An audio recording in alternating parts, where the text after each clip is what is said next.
আসসালামু আলাইকুম ওয়া রাহমাতুল্লাহি ওয়া বারাকাতুহু। ওফিল কিসাসা হায়াতুন ইয়া উলিল আলবাব।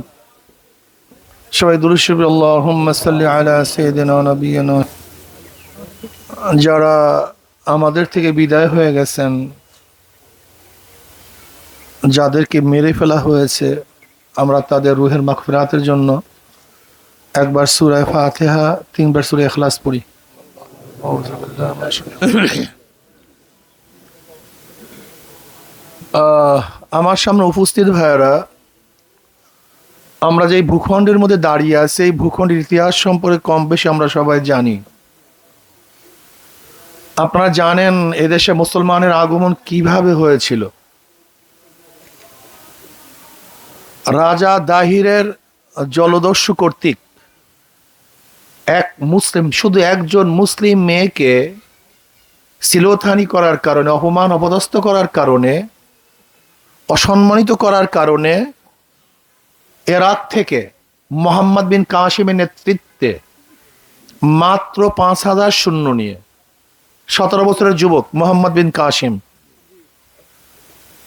১৭ বছরের যুবক একজন মুসলিম মেয়ের সম্মান রক্ষার্থে ইরাক থেকে কান্তার মরু প্রান্ত পাড়ি দিয়ে, ম্যাকারনের পথ পাড়ি দিয়ে, হাজারো দুর্গম গিরি অতিক্রম করে রাজা দাহিরের ১,০০,০০০ সৈন্যের বিরুদ্ধে কিন্তু ৭১২ ঈসাই সালে প্রথম এদেশে কলেমার পতাকা উড্ডয়ন করেছিলেন।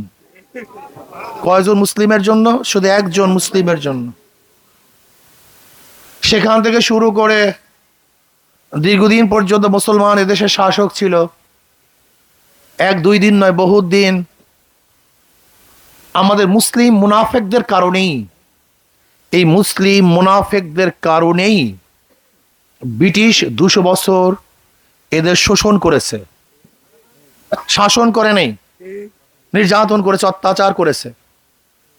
আর অত্যাচারিত হয়েছিলাম আমরা মুসলিমরা। তোষামত কারা করেছে ইতিহাস সাক্ষী। ১৮০৩ ঈসাই সালে আবারও শাহ ওলিউল্লাহ মুহাদ্দিস দিলুর রহমতুল্লাহ আলাইহির বড় সন্তান শাহ আব্দুল আজিজ সাহেব রহমতুল্লাহ আলাইহি ঘোষণা দিয়েছিলেন, এই পাক ভারত উপমহাদেশ দারুল ইসলাম নয়, দারুল হরব। ব্রিটিশদের বিরুদ্ধে আন্দোলন করা, সংগ্রাম করা, যুদ্ধ করা প্রত্যেকটা মুসলমানদের জন্য ফরজ। ওই দিনই ব্রিটিশদের বিরুদ্ধে আন্দোলনের সূচনা হয়েছিল। আন্দোলন সংগ্রাম বিপ্লব করতে করতে ৪৭-এ আমরা ব্রিটিশ হটিয়েছি, আবার পাকিস্তান নামে একটা দেশ অর্জন করেছিলাম। আপনাদের মনে রাখতে হবে, এই জায়গাটা এক সময় ছিল পাক ভারত উপমহাদেশ আওতাধীন।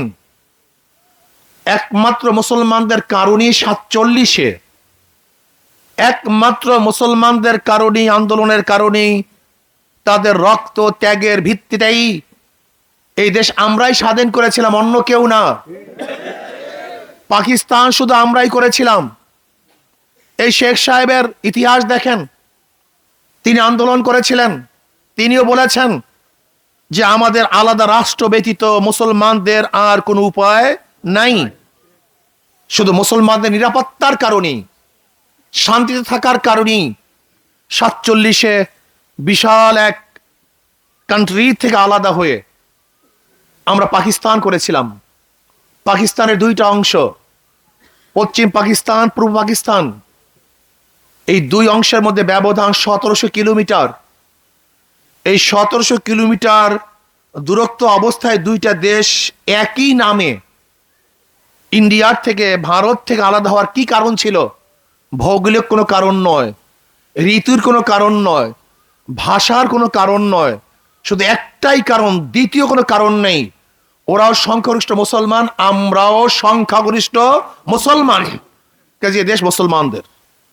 আবার পশ্চিমারা যখন আমাদের উপরে জুলুম করেছে, অত্যাচার করেছে, আমাদের অধিকার রক্ষা করতে পারে নাই, তখন আমরা ওদের বিরুদ্ধে আন্দোলন করে ৭১-এ পাকিস্তান থেকে আমরা আলাদা হয়েছি।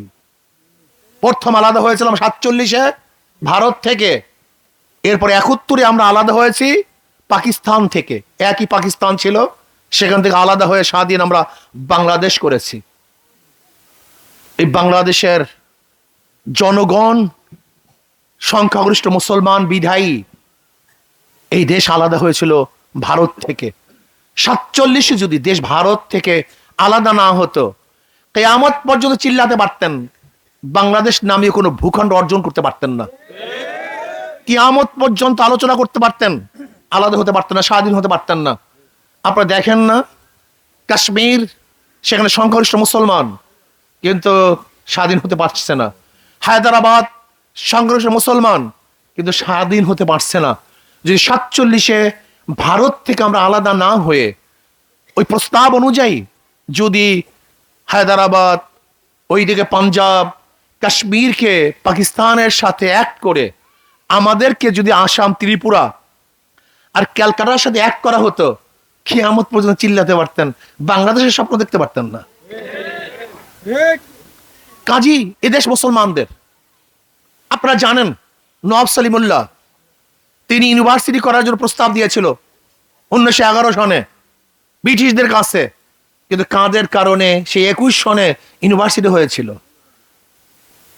সেই গড়াইয়ের ময়দানে, মাঠে এই রবি ঠাকুরের নেতৃত্বে 41 বার ঢাকা ইউনিভার্সিটি বন্ধ করার জন্য আন্দোলন হয়েছিল, সংগ্রাম হয়েছিল। এবং রবি ঠাকুর বলেছিল যে আমরা মূর্খদের দেশে কিসের ইউনিভার্সিটি, অথচ সেই রবি ঠাকুরের জন্মবার্ষিক, মৃত্যুবার্ষিক, অমুক বার্ষিক ইউনিভার্সিটি পালন হয়। আর নওয়াব সলিমুল্লাহর শত শত একর জমি দিয়ে যে ইউনিভার্সিটি করা হয়েছে, সেখানে আজকে তার আলোচনাও হয় না। যে ইউনিভার্সিটি করা হয়েছিল মুসলমানদের জন্য, সেই ইউনিভার্সিটিতে আজকে নামাজ পড়তে দেওয়া হয় না। যে ইউনিভার্সিটি করা হয়েছিল মুসলমানদের জন্য, সেই ইউনিভার্সিটিতে আজকে ইফতারি বন্ধ করা হয়, বোরখা পরে যেতে পারে না, সেখানে আজকে টুপি পরতে পারে না, দাড়ি রাখতে পারে না, সেখানে নাঙ্গা তলোয়ার নিয়ে বিভিন্ন সম্প্রদায়ের লোক পূজা আশ্রা করতে পারে, সেখানে মঙ্গল শোভাযাত্রা, সেখান থেকে রথ বের হতে পারে, সেখানে পূজা আশ্রা হতে পারে, কিন্তু মুসলমান নামাজ পড়তে পারে না। আপনারা কোথায় আছেন? আমরা দাঙ্গা করতে চাই না, আমরা দাঙ্গা করি না। এদের সবার, এদের সবার, এদের সবার, মুসলমান, হিন্দু, খ্রিস্টান, বৌদ্ধ, যারা এদেশের নাগরিক, অধিকার সবার সমান। লেকিন লেকিন যে এদেশের ভূখণ্ডে থেকে সাম্প্রদায়িক দাঙ্গাকে উস্কিয়ে দেওয়ার জন্য ষড়যন্ত্র করবে, তারা এদেশের নাগরিক হতে পারে না, তারা এদেশের নাগরিক নয়। আমি জানতে চাই প্রশাসনের কাছে, কয়েকদিন আগে শ্মশান পূজায় নাঙ্গা তলোয়ার নিয়ে পূজা করেছে। আমি ধর্মীয় ব্যাখ্যা চাই, নাঙ্গা তলোয়ার নিয়ে কেন পূজা করবে? এটাকে তাদের ধর্মীয় অনুষ্ঠান? এটাকে ধর্মীয় তাদের কৃষ্টি কালচার? এটা নিয়ম নীতি? যদি ধর্মীয় নিয়ম নীতি হয় আমার কোনো আপত্তি নাই। যদি নাঙ্গা তলোয়ার নিয়ে এদেশকে এপার বাংলা ওপার বাংলা স্বাধীন করার পূর্বাভাস হয়, তাহলে বাংলাদেশের জনগণ ঐক্যবদ্ধভাবে এই ষড়যন্ত্রকারীদের হাতকে রুখে দেবে ইনশাআল্লাহ। আজকে প্রশাসন ঘোষণা দিচ্ছে ওদেরকে ধরিয়ে দেন। হত্যা হয়েছে 18 তারিখ, আজকে কতদিন হলো? কি করছেন প্রশাসন? আমি তো মনে করি এই কাজ করা হয়েছে ভারতের মোদিকে জিতাবার জন্য। এই করছে সরকার, স্পষ্ট সরকার করছে, সরকারের হাত। আপনারা বলতে পারেন হুজুর বুঝলেন কিভাবে? সারা রাত্র আটকিয়ে রেখে জনগণকে মারা হলো, হত্যা করা হলো, প্রশাসন দেখে নাই? তার কি করেছে বলেন তো? আজকে 18 তারিখের ঘটনা, আজকে 27 তারিখ, এর মধ্যে একজন লোক অ্যারেস্ট হলো না কেন? এর কারণটা কোথায় আমাকে বলুন তো? তারা পালিয়ে গেছে কোথায়? যেখানে প্রশাসনের ঢুকতে দেওয়া হয় না, অবরুদ্ধ ছিল 7 ঘন্টা, প্রশাসন কি করেছে? এখন আমাদেরকে মারার জন্য, আমরা যারা প্রতিবাদ করবো আমাদের মারার জন্য হাজারো বিজিবি, হাজারো প্রশাসন, হাজারো বন্দুক, হাজারো গুলি, আমাদের টাকার বুলেট আমাদের উপরে বুদ্ধ করবেন, বাংলাদেশের জনগণ মানবে না ইনশাআল্লাহ। আমাদের টাকার বুলেট আমাদের নিরাপত্তা না দিয়ে শুধু আমাদেরকে মারবেন? আমাদের বুলেট আমাদেরকে মারার জন্য, রক্ষা করার জন্য নয়। বলতে পারেন কেন? যদি আমাদেরকে রক্ষা করার জন্য হয়, কয়েকদিন আগে বর্ডারের মধ্যে বিজিবিকে হত্যা করা হয়েছে, সরকার কি করছে বলেন আমাকে? মুখ খুলতে পারে নাই। কয়েকদিন আগে বিজিবিকে হত্যা করছে বর্ডারের মধ্যে, সরকার কিছু করতে পারেনি। কয়েকদিন আগে বর্ডারের মধ্যে হত্যা করছে, প্রায় প্রায় হত্যা হয়, প্রায় হত্যা করে, সরকার কিছু বলতে পারে না। তার মানি এই বুলেট, এই ট্যাঙ্ক, এই বিমান, এই প্রশাসন শুধু আমাদেরকে দমন করার জন্য, যারা মোদির বিরুদ্ধে কথা বলবে তাদের বুকের মধ্যে বুলেট বিদ্ধ করার জন্য আজকে এই টাকা, এত প্রশাসন, এত কন্ট্রোলমেন্ট, কিন্তু আমাদেরকে রক্ষা করার জন্য নয়। যদি আমাদের রক্ষা করার জন্য হইতো তাহলে আমার এই দুই ভাইকে রক্ষা করতে পারলো না কেন? তাদেরকে বাঁচাতে পারলো না কেন? তাদের পাশে দাঁড়াতে পারলো না কেন? আমি মনে করি আজকে বাংলাদেশ স্বাধীন নয়, পরাধীন। এই মোদি যা বলবে বাংলাদেশ তাই হবে। আপনারা কি বলবেন? আজকে কে এমপি হবে, কে মিনিস্টার হবে, কার পদোন্নতি হবে, কে চাকরি পাবে, কে ট্রান্সফার হবে, সব কিছু নির্ধারণ করে ভারতের দূতাবাস। আপনারা জানেন না অনেক কিছুই। আজকে ট্রানজিট দিয়া দিবে, পয়সা নিবে না, আমাদের বাংলাদেশকে পয়সা দিবে না। আজকে নৌবন্দর ব্যবহার করবে, সেখানে আমাদের কোনো অধিকার থাকবে না। আজকে আমাদের বাংলাদেশের আকাশ সীমা ব্যবহার করে বিমান, পয়সা পে করতে হবে ভারতকে। আপনি চিন্তা করতে পারছেন? হ্যাঁ, আজকে বাংলাদেশের মুসলমানকে নির্যাতন করার জন্য, ধ্বংস করার জন্য শিক্ষা সিলেবাসের মধ্যে যে পাঠ্য কারিকুলাম সেখানে স্থাপন করা হয়েছে, সেখানে পড়াশোনা করলে কোনো মানুষ আর মুসলমান থাকতে পারে না। আপনি দেখেছেন সেখানে প্রেম কিভাবে করবে সেটা শিক্ষা দেওয়া হয়। বন্ধুর সাথে একজন বান্ধবী কিভাবে হাত ধরে হাঁটবে সে শিক্ষা দেওয়া হয়। সেখানে লেখা হয় আমি তো আম্মুর চুমু খাই, কিন্তু আমার বন্ধুর চুমু তো আমি খাই না, কিন্তু হাত ধরে হাঁটতে পারি। লেখা আমাদের বাংলাদেশের সিলেবাসে, পাঠ্যপুস্তকে লেখা। কিভাবে সেখানে হলুদ অনুষ্ঠানে নৃত্য করতে হবে, ডান্স কিভাবে দিতে হবে, মাথা কিভাবে ঝুলাতে হবে, আপনার কোমর কিভাবে ঝুলাতে হবে, সেটা শিক্ষা দেওয়া হয়। এমনকি আপনারা জানেন না, একটা মেয়ে, বয়স্কা মেয়ে, বড় মেয়ে, তার পিরিয়ডের সময় কাপড়গুলি কোথায় রাখবে সেটাও সেখানে বলা হয় এই স্কুলের পাঠ্যপুস্তকের মধ্যে। আপনি বুঝছেন যে লজ্জা এবং শরমকে কোথায় নিয়ে ফেলাইছে? এটা চলতেছে। টার্গেট কি? আজকে হোক কালকে হোক, এই প্রজন্মকে প্রজন্ম। কেন হিন্দু এবং হিন্দু মাক্কা মুসলমান যদি বাদ দেন, তাই মুসলমান আছে কজন বাংলাদেশে? হিন্দু এবং হিন্দু মাক্কা মুসলমান যদি বাদ দেন, তাই মুসলমান কয়জন দেখেন? আপনি কোথায় দেখেন মুসলমান? এ তো প্রায় হিন্দু মাক্কা মুসলমান হয়ে গেছে। আমি মনে করি শুধু চেয়ারম্যানের দিকে চক্ষু নিক্ষেপ করলে হবে না। শুধু চেয়ারম্যান এই কাজ করে নেই, কারা কারা মন্দির জ্বালিয়েছে, উস্কানি কারা দিয়েছে, এই মন্দির কারা কারা জ্বালিয়েছে এদেরকে ধরতে হবে। কারা অংশগ্রহণ করেছে তাদেরকে ধরতে হবে। যদি ধরতে সরকার ব্যর্থ হয় তাহলে বাংলাদেশের জনগণ কিন্তু ছাড়বে না। আমাদের ভাইয়ের রক্ত ব্যর্থ যেতে দেব না ইনশাআল্লাহ। আজকে থেকে শপথ করতে হবে, আমার ভাইয়ের রক্ত ব্যর্থ যেতে দেব না ইনশাআল্লাহ। বাংলাদেশের জমিনে হত্যাকারীদের বিচার হবে ইনশাআল্লাহ, বিচার করতে হবে ইনশাআল্লাহ। আমরা শুধু মারা যাব, শোনেন, আমরা শুধু মারা যাব, আমরা শুধু মারা যাব হবে না। আমি কি করেছিলাম না, আমার ওই দুই ভাই কি অন্যায় করেছিল? ওরা শ্রমিক ছিল, ওরা ওই এলাকারও লোক না। শুধু দুইজনকে হত্যা করে নাই, গোটা বাংলাদেশের মানুষকে হত্যা করা হয়েছে। ওরা দুইজন হত্যা হয় না, আমরা সবাই হত্যা হয়েছি। আশ্চর্য হয়ে যায় আজকে বাবার অবস্থাটা কি হবে। মায়ের বুক খালি হয়ে গেছে। যদি আজকে আপনার সন্তান হতো, আপনার ভাই হতো, আমি নিজে হতাম, তাহলে কি অবস্থাটা হতো? কি চলছে? নির্বিচার হত্যা, জুলুম, অত্যাচার, গুলি, খুন। না, আমরা মানতে পারি না।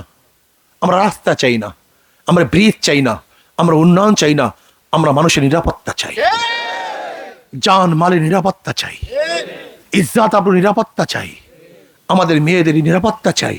আজকে ইউনিভার্সিটির মধ্যে আপনি যাবেন, আপনার স্ত্রী নিয়ে স্বামীকে বেঁধে রেখে ধর্ষণ করা হবে, এইটা উন্নয়ন? আজকে জাহাঙ্গীর ইউনিভার্সিটিতে 100 মেয়ে ধর্ষণ করার পরে সেঞ্চুরি পালন করা হবে, এইটার নাম উন্নয়ন? আজকে বাংলাদেশের পাসপোর্ট নিয়ে আপনি বিদেশে যান, যখনই দেখবে বাংলাদেশের পাসপোর্ট, কিন্তু এত সন্ত্রাসী দেশের এলাকার লোক, দুর্নীতিবাজদের এলাকার লোক। এটা না উন্নয়ন? আজকে চুরি ডাকাতি, বেবিচার, হত্যা, জুলুম যা নাই সব ভরে গেছে। আসুন আজকে এই ভাইদের জন্য আমরা দোয়া করি এবং আল্লাহর কাছে দোয়া করি, আল্লাহ এরকম ভাবে যে কেউ আমরা হত্যা শিকার না হই। আমরা বাংলাদেশের একজন মানুষও, সে যেই হোক না কেন, মুসলিম হোক, হিন্দু হোক, খ্রিস্টান হোক, তারা যেন অবৈধ হত্যার শিকার না হয়, সবাই যেন নিরাপদে বসবাস করতে পারি। আর যারা উস্কানি দিচ্ছে তাদেরকে যেন সরকার অবশ্যই অচিরেই অ্যারেস্ট করে শাস্তির ব্যবস্থা করে। যদি শাস্তির ব্যবস্থা না করে তাহলে জনগণ অবশ্যই জনগণের আদালতে তাদেরকে বিচার করবে। আল্লাহ আমাকে আমাদের সবাইকে হেফাজত করেন, আল্লাহুম্মা আমিন। রব্বানা যালামনা আনফুসানা ওয়া ইল্লাম তাগফির লানা ওয়া তারহামনা লানাকুনান্না মিনাল খাসিরিন।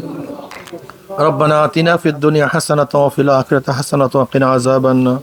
আল্লাহ এই দেশটাকে আপনি হেফাজত করেন, আল্লাহ এই দেশটাকে আপনি হেফাজত করেন, আল্লাহ এই দেশটাকে আমাকে হেফাজত করেন।